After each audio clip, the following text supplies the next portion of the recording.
وزیراعظم کی چینی ہم منصب سے ملاقات، 5 نئی راہداریاں مل کے قائم کرنے کا فیصلہ۔ بیجنگ۔ وزیراعظم پاکستان محمد شہباز شریف نے بیجنگ میں عوامی جمہوریہ چین کے وزیراعظم لی چیانگ سے ملاقات کی، جس میں 5 راہداریوں پہ مل کے کام کرنے پہ اتفاق کیا گیا۔ وزیراعظم دفتر سے جاری اعلامیہ کے مطابق وفود کی سطح پہ بات چیت کے بعد چینی وزیراعظم نے وزیراعظم شہباز شریف کے اعزاز میں پروقار ظہرانہ دیا۔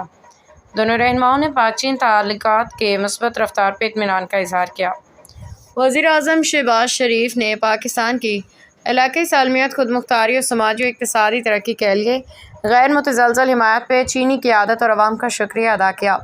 صدر شی جن پنگ اور وزیراعظم شہباز شریف کے درمیان 2 ستمبر کو ہونے والی ملاقات کے فیصلوں کے تناظر میں دونوں ملکوں کے وزرائے اعظم نے پاکستان اور چین کے درمیان ہمہ موسمی تصوراتی تعاون پہ مبنی شراکت داری کو مزید مضبوط بنانے کے عزم کا اعادہ کیا۔ اس موقع پہ مشترکہ ایکشن پلان 2024 سے 2029 پہ دستخط ہوئے، جسے اہم پیش رفت قرار دیا گیا۔ وزیراعظم نے کہا کہ پاکستان کی اصلاحاتی کوششوں کے مثبت نتائج چین کی بھرپور حمایت سے ممکن ہوئے ہیں۔ انہوں نے جلد چینی کیپٹل مارکیٹ میں پانڈا بانڈز جاری کرنے کے پاکستان کے ارادے سے بھی آگاہ کیا۔ انہوں نے سی پیک کو پاکستان کی ترقی کے لیے اہم قرار دیا۔ قراقرم ہائی وے اور ریلوے لائن 1 کی بحالی اور گوادر پورٹ کے جلد فعال ہونے پہ زور دیا۔